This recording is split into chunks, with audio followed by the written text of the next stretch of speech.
আসসালামু আলাইকুম সবাইকে। আশা করি সবাই অনেক বেশি ভালো আছো এবং পড়ালেখার মধ্যেই আছো। তো যাই হোক, রিসেন্টলি তোমাদের বোর্ড অ্যাডমিশন টেস্ট হয়ে গেছে।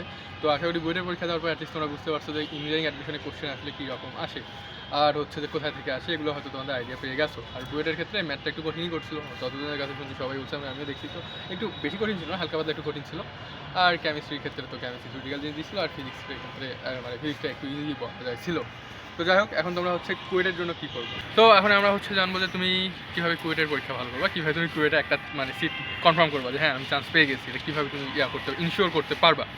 তো এখানে যে আমি প্রথমেই বলি যে তুমি কী কী পড়বা। তো দেখো, তোমার কিন্তু কুয়েটের পরীক্ষা কিন্তু চলে যাচ্ছে, আর কয়েক 3-4 দিনের মধ্যে কিন্তু কুয়েটের পরীক্ষা হয়ে যাবে।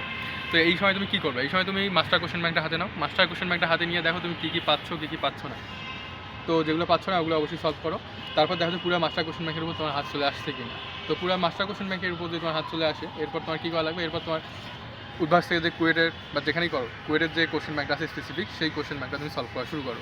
তো এখন বলতে পারো যে কুয়েটে তো আগে এমসিকিউ থাকতো, এবার শুধু রিটেন আসবে, তাহলে হচ্ছে যে আমাদের এমসিকিউ আর রিটেন কোশ্চেন তো সেম হবে না। তো এক্ষেত্রে আমি বলবো তোমাকে যে কুয়েটের যে এমসিকিউগুলো আছে এগুলো মেনলি রিটেন স্ট্যান্ডার্ডই দেয়। তুমি যদি হচ্ছে কুয়েটের কোশ্চেন সলভ করতে বসো, তাহলে দেখবা যে বুয়েট টিলি বা অন্য জায়গার যে এমসিকিউ এক্সাম যে হয়, সেই এমসিকিউ এক্সামের কোশ্চেন আর হচ্ছে আমাদের কুয়েটের যে এমসিকিউ কোশ্চেন, এই দুটো কিন্তু সেম না। কুয়েটে প্রায় বলা যায় যে সবগুলোই আমাদের রিটেন স্ট্যান্ডার্ড ম্যাথ তুলে দেয়।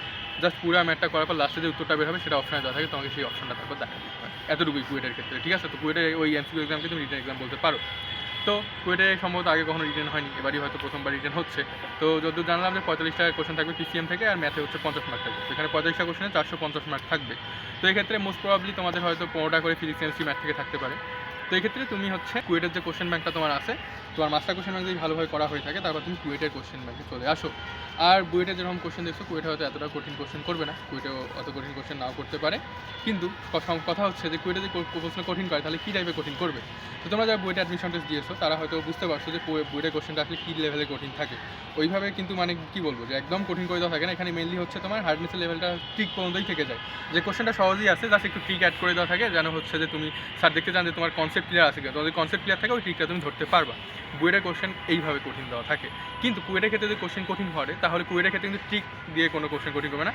কুয়েটের যে হার্ডনেসের লেভেলটা, এটাকে আমরা র লেভেল বলতে পারি। এখানে মেনলি হচ্ছে তোমার কোশ্চেনটাকে আসলেই কঠিন করে দেওয়া থাকবে, ঠিক আছে? তো যদি কোশ্চেন কঠিন করে, তাহলে বুঝতে পারবো আমার কথার ইয়াটা, ঠিক আছে? আর কঠিন না করলে তো বুঝতেছো না। তো এই ক্ষেত্রে তোমার দেখো কী করা লাগবে। তুমি যদি দেখো খুব কঠিন একটা কোশ্চেন চলে আসছে, ওটাকে আপাতত ওখানেই স্টপ রাখবা, ওটার তোমার করার দরকার নেই। তুমি এরপরে হচ্ছে ওটা স্কিপ মানে ওটা বাকি রেখে পরটাই করবা। যেহেতু তোমার 3 ঘন্টা টাইম, ইংলিশ আছে 50 মার্ক, তো তোমার কিন্তু অনেক টাইম পাবা। তুমি যদি ভাবতে চাও ওটা নিয়ে, ওটা দাগায় রাখো, ওটা শেষে এসে ভাবিও, ঠিক আছে? শুরুতেই ওটাতে অ্যান্সার করতে যাইও না। তো এখন যদি আমরা এক্সাম হল স্ট্র্যাটেজি নিয়ে কথা বলি, তাহলে প্রথমেই আমি তোমাকে বলবো, এখানে তোমাদের ইংলিশে 50 মার্ক আছে, তাই না? অবশ্যই ওটা সহজ হবে। তো এখন দেখো, তুমি ইংলিশের জন্য কী পড়বা এটা বলে তারপরে এক্সাম হল স্ট্র্যাটেজি বলতেছি। ইংলিশের জন্য মেনলি তুমি ফুল সিলেবাসে যে ইংলিশের সিলেবাসটা আছে, এইচএসসি ইংলিশ সেকেন্ড পেপারে, তুমি এই সিলেবাসটা যদি তুমি ভালোভাবে পড়ো, দেখবা যে ওগুলো থেকেই কোশ্চেন আসে, ঠিক আছে? তো মেনলি হচ্ছে এইচএসসি যে সিলেবাস আছে, এইচএসসি সিলেবাসের বাইরে থেকে কিন্তু তোমার কোনো প্রশ্ন দেবে না ইংলিশের ক্ষেত্রে, ঠিক আছে? ইংলিশ সেকেন্ড পেপারে তুমি ফুল সিলেবাস ফলো করবা, দেখবা যে সব কিছু কমন পেয়ে গেছো। তো তুমি কী করবা, এক্সামের প্রথমে ইংলিশ আর কেমিস্ট্রি দিয়ে অ্যান্সার করা শুরু করো। কারণ কেমিস্ট্রির ক্ষেত্রে তুমি বইয়ের ক্ষেত্রে যা দেখছো, বইয়ের ক্ষেত্রেও তাই দেখবা যে বইয়ের থিওরিটিক্যাল পার্ট দেবে। তো থিওরিটিক্যাল পার্টে আমাদের কী করা লাগে, আমাদের কিন্তু কোনো কিছু ভাবা লাগে না, চিন্তা করা লাগে না, জাস্ট তোমার মুখস্থ থাকে, তুমি লিখে দিয়ে আসো, তাই না? তো এক্ষেত্রে তুমি চাইলেই হচ্ছে কেমিস্ট্রি দিয়ে শুরু করতে পারো। কেমিস্ট্রি পরে তুমি ম্যাথ করবা, ম্যাথ না, কেমিস্ট্রি পরে তুমি ইংলিশ অ্যান্সার করবা। তাহলে কী হবে, তোমার ধরো যে খুব কম সময়ের মধ্যে তুমি অনেক বেশি মার্ক তুলে ফেলতে পারবা কিন্তু, ঠিক আছে? যদি তোমার ভালোভাবে কেমিস্ট্রি পড়া থাকে তাহলে। এরপর তুমি চাইলে ফিজিক্স দিতে পারো, ম্যাথ দিতে পারো, তোমার ইচ্ছা। কিন্তু ম্যাথটা কিন্তু সব জায়গায় কঠিনই করবে। বইটা যেমন দেখছো একটু হার্ড করছে, কুয়েটে হয়তো হার্ড করতে পারে। নট আমি মানে একদম বলতেছি না সিওটি দিয়ে যে কঠিন করবেই, কিন্তু কঠিন করতে পারে। সেক্ষেত্রে তুমি চাইলে ফিজিক্স করতে পারো, তারপরে তুমি ম্যাথে যাইতে পারো। তো বইয়ের ক্ষেত্রে কুয়েটা তোমার আমাদের টাইম অন্তত এটা করছিল, কোশ্চেন আগেই দিয়ে দিচ্ছিল, তখন কোশ্চেন পড়া যেত কিন্তু দাগানো যাইতো না। তো তোমাকে যখন কোশ্চেন আগে দেওয়া হবে, তুমি কোশ্চেনটা পুরোটা পড়ো, পড়ার পরে দেখো যে হচ্ছে তুমি কোনটা পাচ্ছ, মানে কোনটা ইজি হয়েছে, কোন সাবজেক্টটা আমার ইজি হয়েছে, তুমি সেই সাবজেক্টটা নিয়ে শুরু করতে পারো। কিন্তু দেখবা কেমিস্ট্রিটাই তুমি ভালো লাগতেছে তোমার, তুমি চাইলে কেমিস্ট্রি ইংলিশ পাওয়ার পরে ফিজিক্স ম্যাথ যেটা এই দুটার মধ্যে যেটা আমার সহজ হয়েছে, তুমি সেটা দিয়ে শুরু করতে পারো।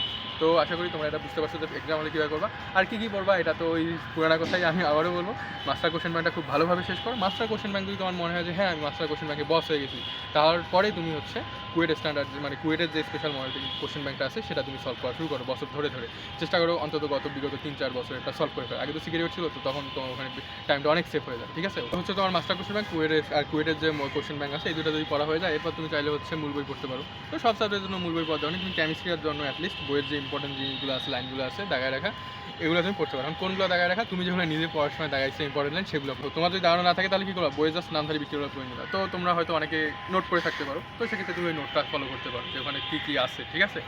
তো যাই হোক, তো তুমি মাস্টার কোশ্চেন ব্যাংক শেষ করবা, এরপরে হচ্ছে তুমি কুয়েটের কোশ্চেন ব্যাংক শেষ করবা, এরপর যদি তোমার সময় থাকে তুমি যদি চাও মেইন বইটা একটু দেখে নিও, ঠিক আছে।